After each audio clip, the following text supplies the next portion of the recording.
Hammaga assalomu alaykum, hurmatli do'stlar, YouTube ishqibozlari. Xudo xolasa bugun video roligimizda sifatli biyagomus tayyorlash haqida bir manfaatli video rolik qilamiz. Xudo xolasa videolarimizga bittadan like tugmachasini bosib, kanalimizga podpisatsiya bo'lib qo'yasizlar. Xo'p, hurmatli do'stlar, ana ko'rishlaringiz mumkin. Biyagomuslarimiz tayyorlanyapti. Mana qo'xinlarini olib tashlab turib, mana tayyor yarim holatga chola kelgan shu biyagomuslarimizni mana yeb ulgurmagan holatda ag'darib chiqyapmiz. Ko'rishlaringiz mumkin. Bunga sabab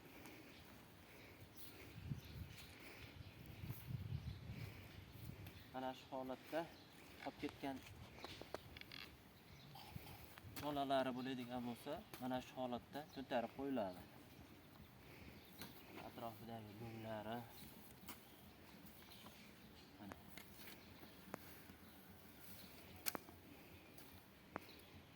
tagida qolib ketganlari bo'lsa, bu ustiga chiqadi. Ustiga chiqqandan keyin mana chuvalchanglarimiz erkin harakat qiladi va mana shu qolib ketganlarini toza akkuratni biyagomus holatiga keltirib beradi. Buni gazi, nami, har xil hidlari uchib ketadi. Mana ko'rishlaringiz mumkin. Atrofida chuvalchanglari mana to'lib yotibdi. Ko'rsating. Chuvalchanglarni mana shu holatda to'ntarib ag'darib chiqilaveradi hammasini. Mana kuzga yaqin bu biyagomuslari elanganda ichidan har xil qolib ketgan go'nglar va hasanglari boshqarg'ada musor asboblari chiqmaydi.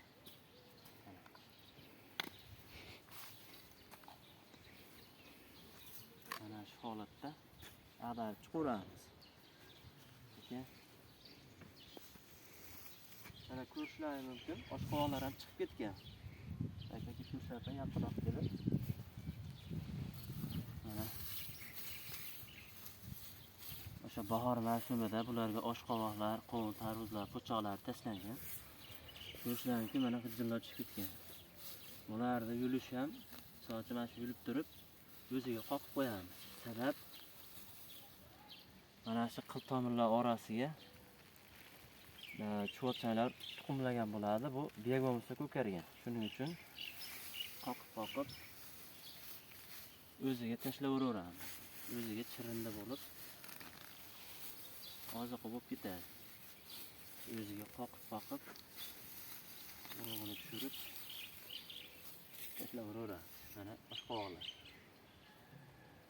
Oshqovoqlar yaqinroq ko'rsatsam.